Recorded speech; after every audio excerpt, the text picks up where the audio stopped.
Hey everyone, welcome to the Happy Flosser podcast. My name is Billy Lunt. I am your host, and I am here to talk to you about all things dental hygiene to support you on your journey through the dental hygiene program. Welcome, so glad to have you.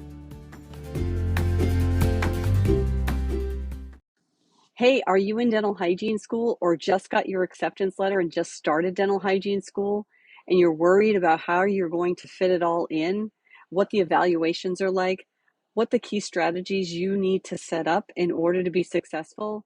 You don't want to have worked all this time to get accepted into dental hygiene school only to make some pretty major errors in your first and second semester.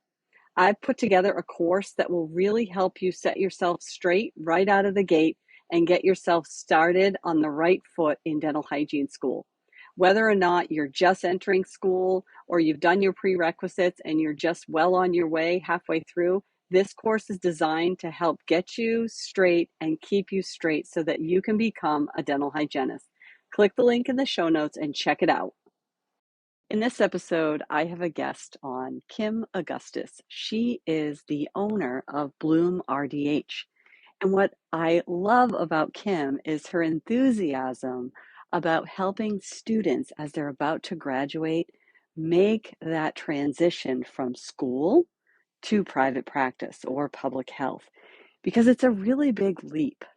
And I know as students from conversations with you all that you suffer from a little bit of self-doubt, a little lack of confidence, and a little bit of fear, and rightfully so. It's a huge transition to go from the guided faculty appointment where you're seeing about 3 patients a day to you're all on your own making your own decisions in the operatory with 6 or 8 patients in a day. It's a really big leap.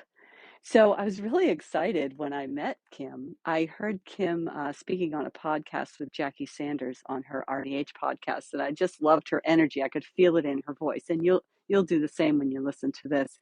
And so we connected online, and I just love what she's doing. I love what she's passionate about. She's so focused on students and just giving back to them based on her own experiences in the operatory. And which is, it's really important to know what drives somebody to achieve their goals. And so for Kim, her goal is to support students on their journey from school to the operatory. And I just absolutely love what she's doing. And so she spent some time with me going over some of the things that she is doing to support students, because I know all of you have to cross that threshold. You are going to graduate and you are going to become a registered dental hygienist, and you are going to cross over that threshold and you are going to work in a practice. So we all go through that transition phase, and it's scary for everyone. And so knowing that you have someone to support you on that journey, I wish Kim was available when I was taking that plunge. We didn't even have social media at that time, which also provides a really nice benefit and networking for you. So take a listen. I hope you get something out of this episode, because I know I certainly did.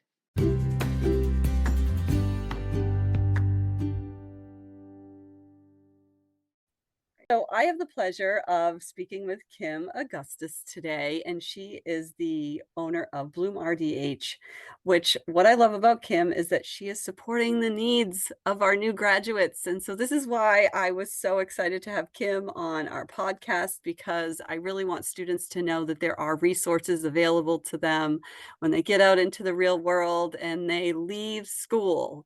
Oftentimes in the last semester of a student's learning journey, they will start to panic a little bit because they recognize that their faculty is not going with them when they take on their first job. So Kim is here to pick up the baton when the faculty puts it down and really help students cross over that really big bridge that goes from school to private practice. So Kim, welcome. I'm so excited to have you. Thank you. And thank you for having me. It's great. I actually love what you just said about picking up the baton. It's a great analogy, but it's true. I mean, it's such a terrifying experience. I remember it when I was a student of, you get into a lot of times an operatory alone, and you don't have your faculty to bounce every idea off of or to reassure you that you're making the right decision. So I like to try to create, a safety network and just support for new grads that's so needed all over. I love that. Don't you feel that, and this might be something that students just don't realize, is that so much learning goes on in that first year in the operatory when you are alone and you have to make those decisions yourself? Yes, absolutely. That first year is really that transitional period of finding, who you are as a clinician, finding the right office and the right fit that's going to support your growth so that you can continue to enjoy your career and have a successful career that you worked so hard in school to get to that point. Yeah. I compare it to ortho. So I feel like school is the phase of ortho where we get everything straight and beautiful.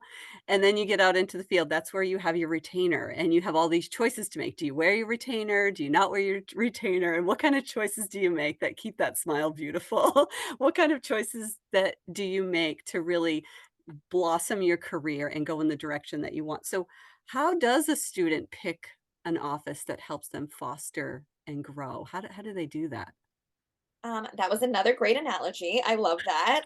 Um, I love to tell my own students, they're probably sick of hearing me say it, but you're interviewing your potential employer just as much as they're interviewing you. So be equipped with some questions so that you can see how that office runs. Ask them, do they provide, a head hygienist or mentorship in the office that you're going to? Private DSO practices are often frowned upon, but they often have the resources that can provide those things for a new grad.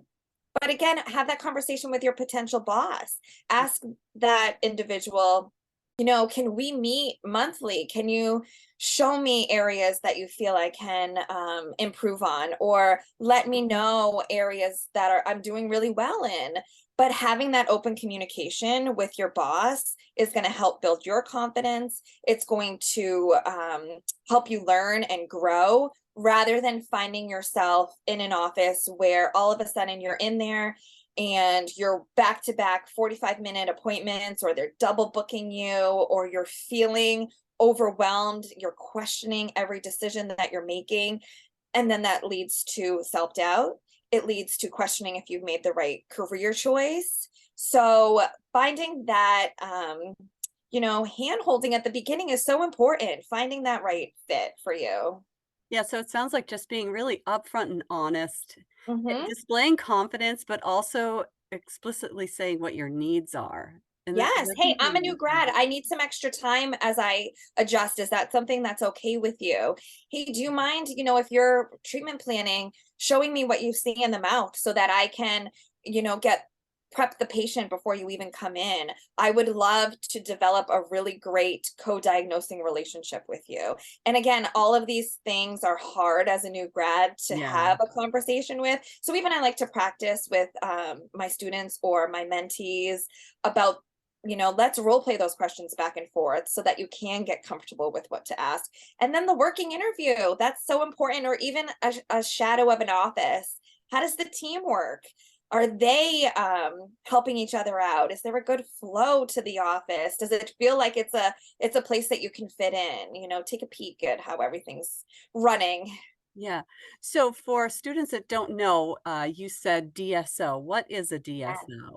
Yes, dental service organization, better word for corporate organization. And there's some wonderful ones out there and there's so not wonderful ones out there. There's some wonderful private practices out there and there's some not so wonderful private practices out there. Don't let other people's perception of things skew your vision for where you find yourself in an office. Oh, okay. So that's really helpful because there's so many different designs of how an office runs. And so one might be a better fit. Exactly. Yeah, and that might be hard to know without doing a working interview or just getting to Mhm. know the team. That's a really great suggestion. I love that. I think one of the things students talk the most about is how do I get faster? How do I manage my time? Because they do see and recognize that when they're in school, they're seeing a maximum of 3 patients in a whole day. And to think in their own mind, how am I going to see, 6 or 8 patients in a day? Even though they don't really recognize that some of the slowness is because of faculty. We have to check certain things, and some of it is our protocols and process, and they have the speed that they need, but how do we support them in understanding that it's manageable? I think the biggest thing for students to understand is give yourself a little grace. You're not going to walk into an office and be as efficient as the hygienist that's been doing this for 20 years in the room next to you, but you might be able to learn some things from her, so, or him. So get yourself comfortable, start, establishing a flow with the patients. There's a 20 rule that's out there, 20 minutes of fact finding, 20 minutes of scaling, 20 minutes of, the doctor check and cleaning and notes and all of that. Keep that in the back of your mind, but also realize that you might have days where you feel like you are on top of it, and then you might come in the next day and feel like you are lost beyond belief, and that's normal. We've all been there. If you're not feeling it, then there could be something else going on, but that's normal. The other thing I like to say is have a conversation with the dentist too about, do you mind coming in the middle of the appointment to do the exam as I get comfortable? Some offices are switching to that mentality completely. Some offices are still having the doctor come in at the end. But if you have the doctor come in and do their exam in the middle, that gives you more time where you're not, running to that last minute of that appointment, trying to find the doctor, having the doctor come in, where all of a sudden now you're 15 minutes behind. So have that conversation as well. Hey, I want to make sure that I am providing the best care for my patients and for this office. Do you think we could try this out as I get acquainted here? Yeah, I've always really liked that model because then the dentist can just come in when it's convenient for them, and you Exactly. you aren't waiting as often, and everyone has different things going on in the office, so if they can just pop in whenever it's good for them and just hop right in and do that transition, it makes it so that you have a little more flex time to kind of work through those. Oh, that's such a great suggestion. So, Yeah. Kim, tell me how Bloom RDH happened and what it is that you're providing these new graduates as they transition. Yeah, I'd love to. So I have had this feeling of wanting to do more for students. I'm a clinical faculty member, and then I would hear from my students after, hey, is this the right fit for me? I'm struggling here, I'm struggling there. And then the more you reach out, you realize that students were struggling all over. And it's not anything, hygiene school does an amazing job of providing that foundation that we need for us to graduate and to pass our boards. But the learning doesn't stop there, as you said. So where can we pick up those pieces? And that's kind of where BloomRDH was born. So I offer, one-on-one coaching if you find that you just want to, tackle a couple things, just the two of us. I offer group coaching, which I have my next program launching next month, where we talk about everything from the interview process to, breaking down the perio treatment that your patient may need, how to utilize intraoral photos effectively, and a numerous list of other things. It's also, I find, the group I have right now, they love connecting with each other. They love learning from each other, and we're celebrating each other's wins throughout the week when we see each other. So that's a really great option. And then I also have a group on Facebook that's just, a free page for students and new grads, and in that page, you can share anything that's going on. And then I also host just free networking chats every month that, we can learn how to communicate with one another and learn from each other there as well. And that's just come talk about anything. We've talked about boards, we've talked about what your school requirements are.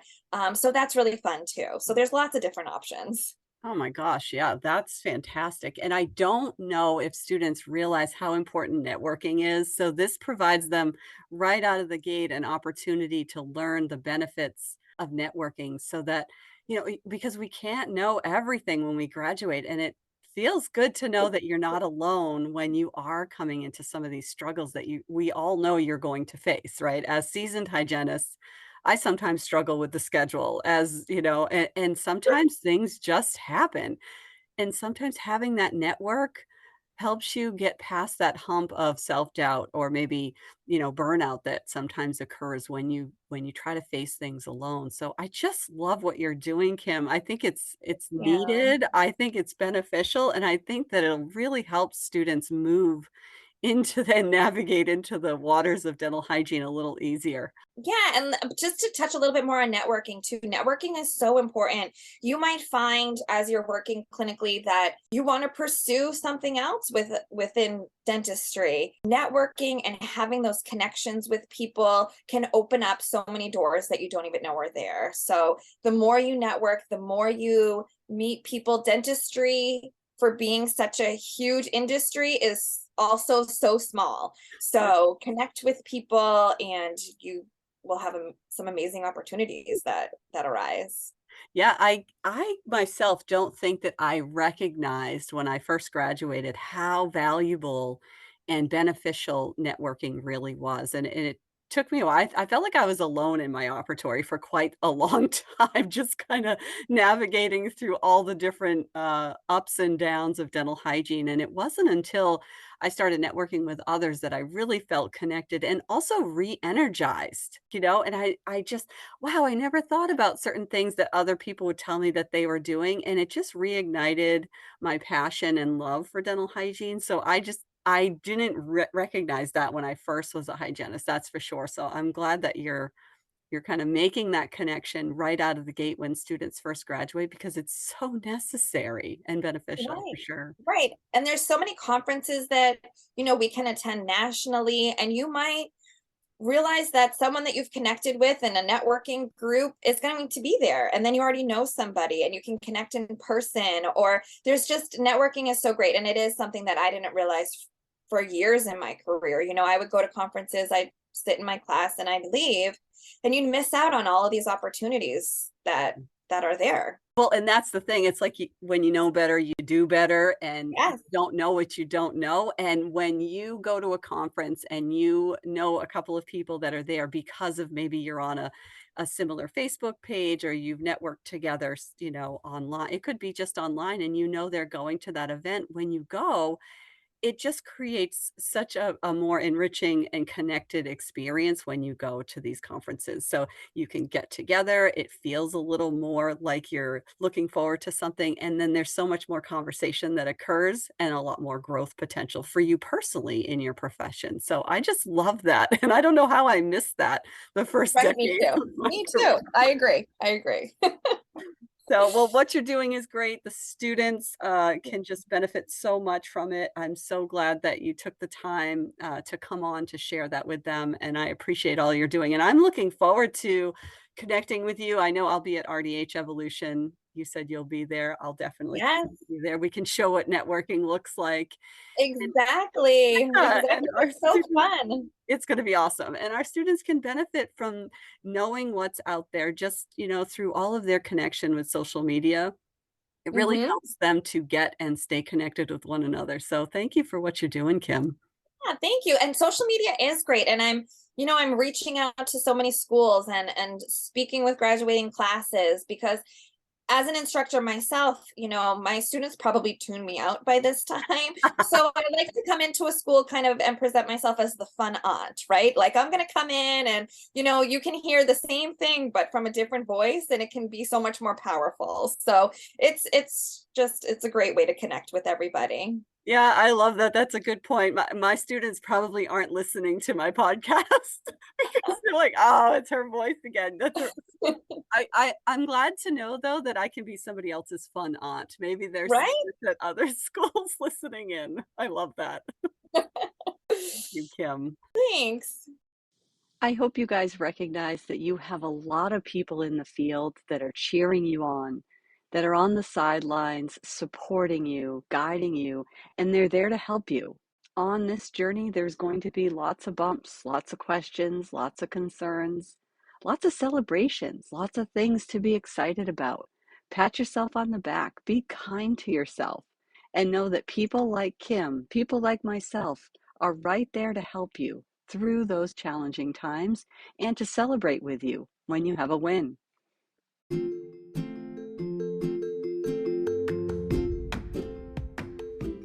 I I would invite you to send me any questions that you need answered. Questions come up when you listen to this podcast. I have a link in the show notes, and I'd be happy to answer any questions that you have. Also, I would appreciate a review if you have time to leave one. Thank you so much.